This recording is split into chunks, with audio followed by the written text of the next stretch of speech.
사람들 여러분, 20분 정도의 윤한석 목사입니다. 반갑습니다. 잘 지내셨습니까?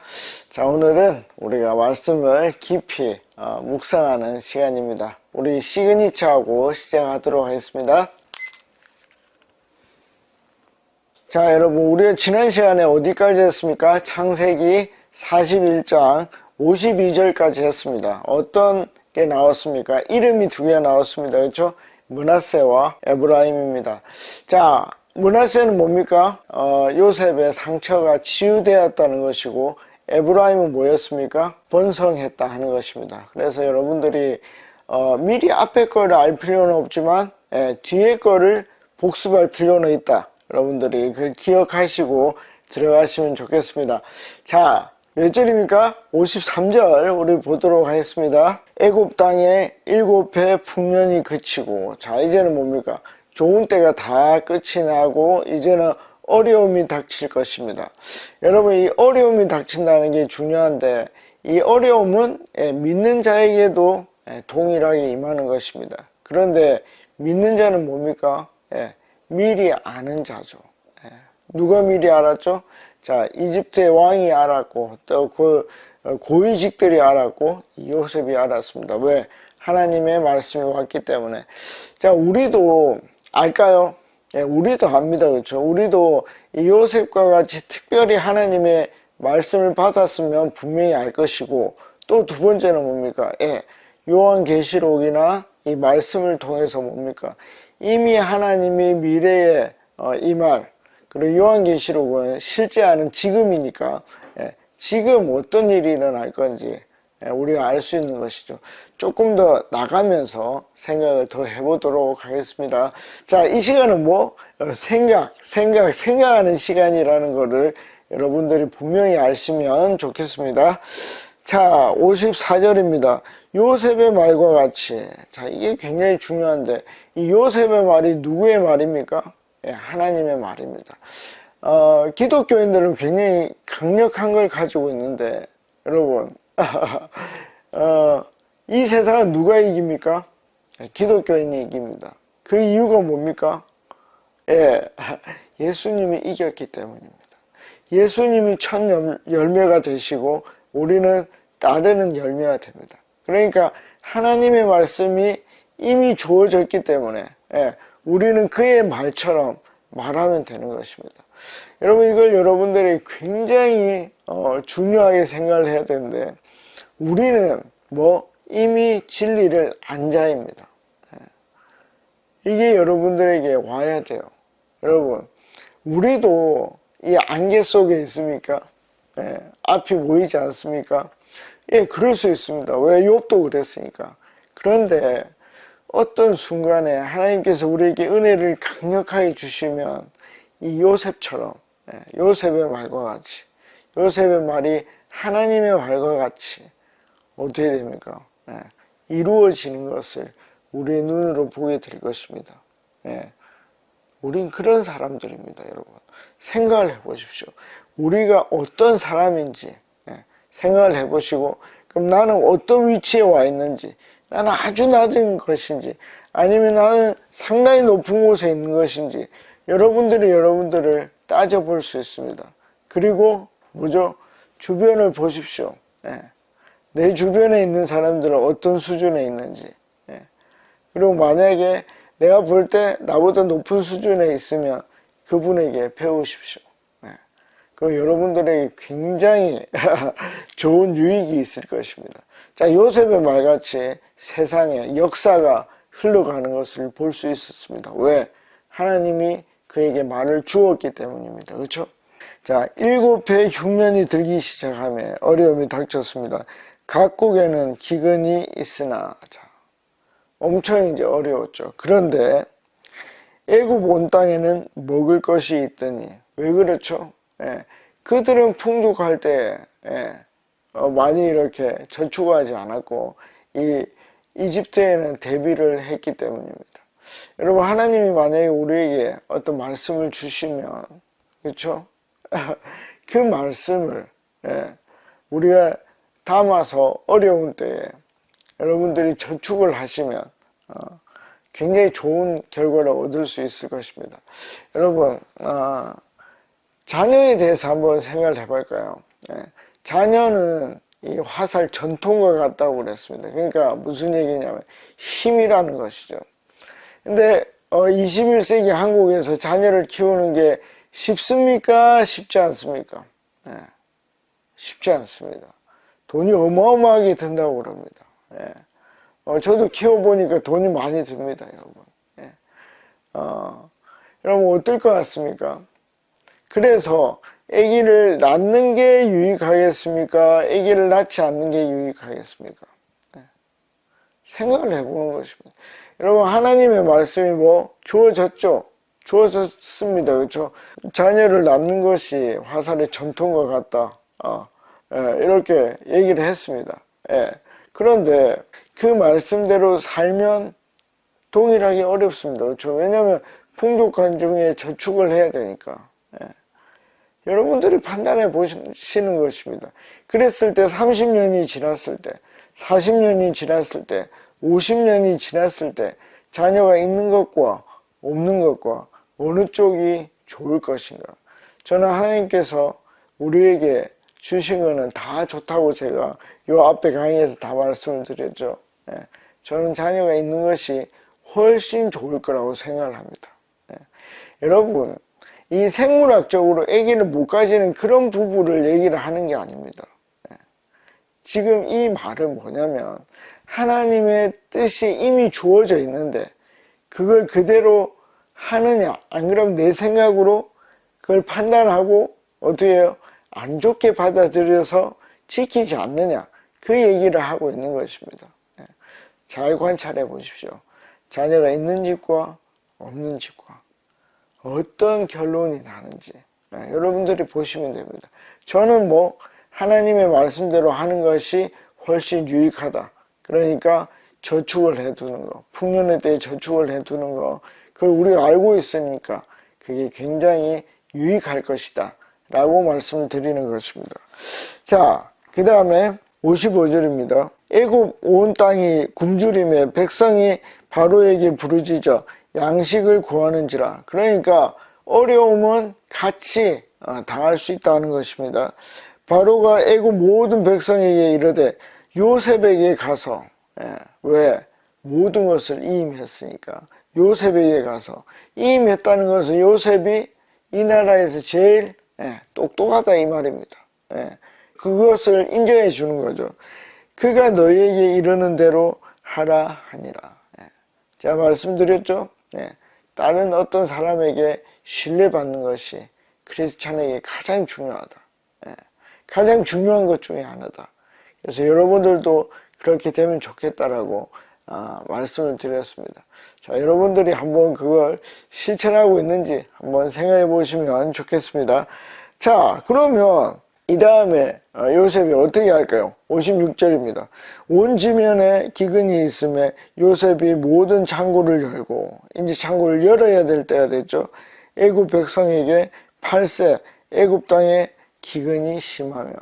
여러분, 기독교인이 원하는 것은 무엇입니까? 이때 옥죄고 창고를 풀지 않고 그러면 어떻게 될까요? 나의 가치가 더 올라가겠죠. 여러분, 어떤 물품이 딱 작아지면 어떻게 하죠? 매점 매석을 딱 해놓고 안 내놓죠. 그건 기독교인이 할 일이 아닙니다. 뭐 기름값이 오르면 딱 가지고 있고, 양파값이 오르면 딱 가지고 있고, 그거 우리가 할 일이 아니에요. 우리는 우리가 가지고 있는 것을 나누어 주는 사람들이에요. 왜? 하나님이 우리에게 알게 하셨잖아요. 그리고 힘을 주셨잖아요.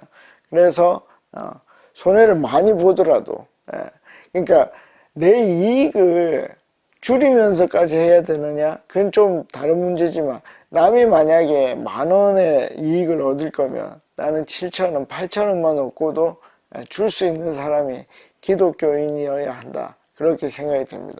창고를 열었습니다. 자, 57절입니다. 그랬더니 이 애굽에서만 일이 일어나는 것이 아니라 각국 백성이 양식을 사려고 애굽으로 돌아와 요셉에게 이르렀으니 기근이 온 세상에 심함이었더라. 여러분, 그러면 이 이집트는 어떻게 됐겠습니까? 각국이 이제 못 살아서 다 이집트에게 와서 삽니다. 그러면 어떻게 될까요? 이 이집트는 엄청난 힘을 가진 나라가 되는 것입니다. 초강국이 되는 것입니다. 왜? 나에게만 곡물이 있으니까 목숨줄을 쥐고 있는 것입니다. 그래서 요셉은 이집트를 최강대국으로 만들어 버린 것입니다. 여러분, 최근에 이제 그 전지, 자동차에 들어가는 전지들 이런 걸 만드는데 그 흑연이 중국이 싸고 많다고 합니다. 그러니까 우리나라가 어떻게 됐죠? 예, 그 흑연을 중국에서 봤는데 미국이 그걸 싫어한 거죠. 그래서 중국산 흑연으로 만드는 전지는 미국에서 어드밴테이지 이익을 주지 않는 것입니다. 예. 그러니까 어떻게 되겠습니까? 이 판로를 싹 다른 데로 알아봐야 되는데, 그러니까 그 과정에서 중국은 배짱을 이렇게 튕길 수가 있는 것입니다. 왜? 우리는 싸니까, 싸고 좋은 것을 줄 수 있으니까. 그래서 한번 보십시오. 예, 중국이 힘이 세죠. 그래서 그게 싫어서 또 미국이 견제를 하죠. 그런 강대국이 되는 것입니다. 그런데 지금은 이집트는 누구도 상대할 수 없을 만큼 강대국이 된 것입니다. 그러니까 이 요셉은 덩달아서 그 가치가 올라가는 것입니다. 예, 재미있습니다. 하나님이 이 세상을 움직이시고 그 중에 기독교인을 두는 그 일이 얼마나 강력한 일인지 우리가 볼 수 있습니다. 자, 이제 겨우 드디어 이제 42장으로 넘어갑니다. 가보겠습니다.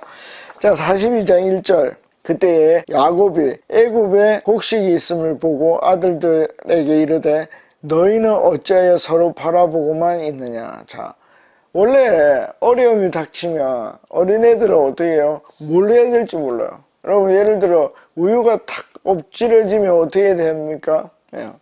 닦아야죠. 근데 애들은 놀래서 그냥 가만히 있습니다.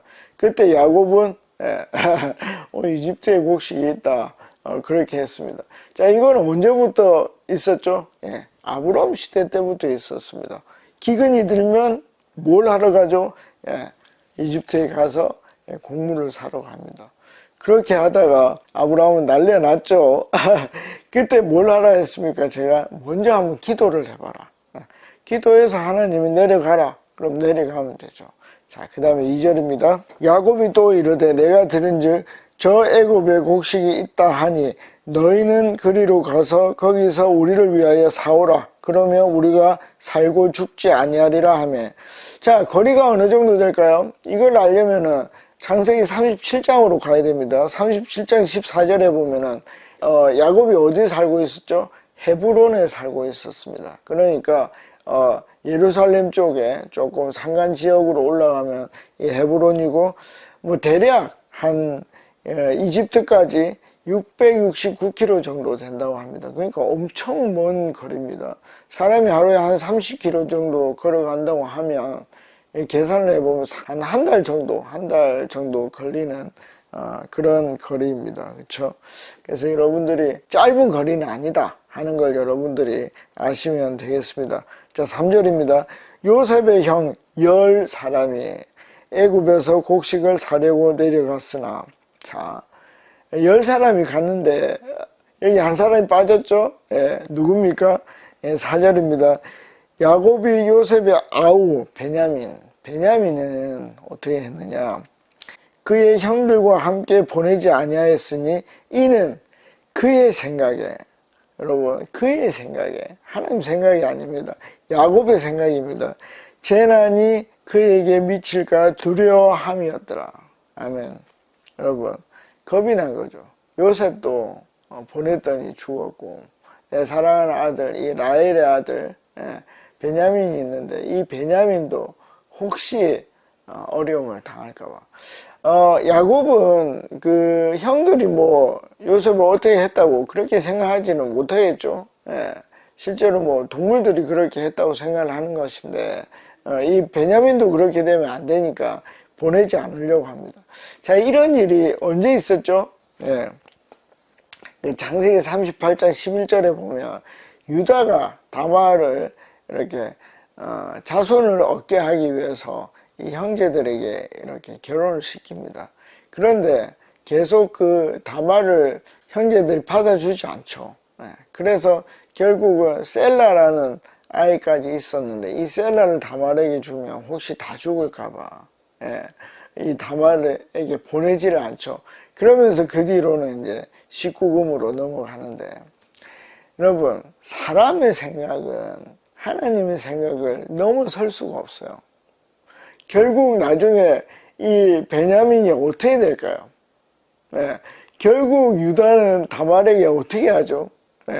하나님이 원하시는 것이 무엇인지 보고 그 길을 따라가는 게 중요합니다. 이 베냐민은 이 가나안 땅에 계속 있을 수 있을까요? 아니면은 이집트 땅에 결국은 가야 될까요? 참 재밌죠. 사람은 몸을 사렸지만 결국 하나님은 어떻게 하시는지 우리가 앞으로 보면 좋을 것 같습니다. 자, 5절입니다. 이스라엘의 아들들이 양식 사러 간 중에 있으니 가나안 땅에 기근이 있음이라. 6절입니다. 때에 요셉이 어떻게 해요? 나라의 총리로서 이미 총리가 된 것이죠. 그 땅 모든 백성에게 곡식을 팔더니 요셉의 형들이 와서 그 앞에서 땅에 엎드려 절하매. 여러분, 이거 어디서 많이 본 것 같지 않습니까? 어디입니까? 창세기 37장입니다. 창세기 37장 7절에 보면 곡식의 단이 이렇게 절을 합니다. 여러분, 여기서 재미난 게 두 가지인데, 첫 번째 꿈이 뭐냐면요, 곡식의 단이에요. 왜 곡식의 단이었을까요? 지금 형들이 뭘 구하러 왔죠? 곡식을 구하러 왔어요. 여러분, 이 제 생각이 맞는지 틀리는지 모르겠지만 하나님께 나중에 물어봐야 되겠지만, 만약에 그랬으면 하나님 대단한 분이 라임을 맞췄죠. 곡식이 절을 했고 곡식을 구하러 온 것입니다. 그래서 곡식의 단들이 요셉에게 절을 했습니다. 하나님이 말씀하신, 하나님이 꿈으로 주신 게 그대로 이루어졌습니다. 이들은 몰랐겠지만 요셉도 처음에는 몰랐겠죠. 나중에 형들인 걸 알았겠죠. 그 다음에 두 번째로 중요한 게 뭐냐면, 자, 그러면 시간이 얼마나 지났죠? 총리가 되는 데까지 13년. 그리고 풍년이 드는데 7년이 지났죠. 그렇죠? 그리고 뭐 흉년이 7년이 시작이 됐으니까 최소한 한 1년 정도 견뎠다 치면 20년, 21년 정도 지난 것입니다. 그렇게 하고 이제 만났습니다. 그리고 하나님 말씀대로 절을 했습니다. 놀라운 일입니다. 여러분, 사람에게는 21년이 길지 모르지만 하나님께는 긴 게 아닙니다. 절대 긴 게 아닙니다. 여러분, 잘 보십시오. 하나님 말씀대로 이루어집니다. 생각을 해보는 것입니다. 자, 7절입니다. 요셉이 보고 형들인 줄 아나 모르는 채 하고, 이것은 이제 나중에 어떤 일 때문에 모르는 채 하겠죠. 엄한 소리로 그들에게 말하여 이르되 너희가 어디서 왔느냐? 그들이 이르되 곡물을 사려고 가나안 땅에서 왔나이다. 8절입니다. 요셉은 그의 형들을 알아보았겠죠. 왜? 높은 자로 이렇게 볼 수 있었지만 이들은 땅에 엎드렸고 이미 요셉은 끝났다고 생각을 했죠. 안타까운 것입니다. 여러분, 하나님은 약한 분이 아닙니다. 여러분, 이 세상이 다 없어져도 하나님의 말씀은 살아남을 것입니다. 그러나 요셉의 형들은 하나님의 말씀 따위는 금방 없어질 수 있고 내가 없앨 수 있고 내가 뭐 요셉 원인을 없애버리면 되는데 뭐 이런 생각을 가지고 있었죠. 그러나 하나님의 말씀은 절대 없어지지 않았습니다. 21년 만에 다시 나타났고 그들은 자기들도 모르게 곡식의 단을 이렇게 인사하는 그런 일이 일어났습니다. 자, 요 구절만 끝까지 읽고 마치겠습니다. 요셉은 그의 형들을 알아보았으나 그들은 요셉을 알아보지 못하였더라. 아멘. 여러분, 이번 한 주 동안 우리 한번 생각을 해봅시다. 다시 그걸 보면서 요셉이 어려웠을 때 어떤 일을 했는지, 그럼 우리는 어려웠을 때 어떤 일을 할 것인지, 하나님의 말씀들이 우리에게 주어졌는데 그 말씀을 내가 들을 건지 안 들을 건지, 그리고 하나님이 나에게 주신 마음이 21년이 지나면 그게 이루어지는지 이루어지지 않는지 우리 한번 잘 살펴보면 좋겠습니다. 자, 저는 한 40세가 지나니까 하나님의 말씀이 이루어진다 하는 것들이 보였습니다. 어릴 때 기도했던 것들이 40살이 되니까 이루어지는 여러 가지 것들이 있었다는 걸 경험할 수 있었습니다. 이번 주 여러분들도 한번 잘 살펴보시고 하나님의 역사가 나에게 보여지는지, 나는 그 역사를 따라가고 있는지 볼 수 있으면 좋겠습니다. 다음에 뵙겠습니다. 안녕히 계십시오. 파워.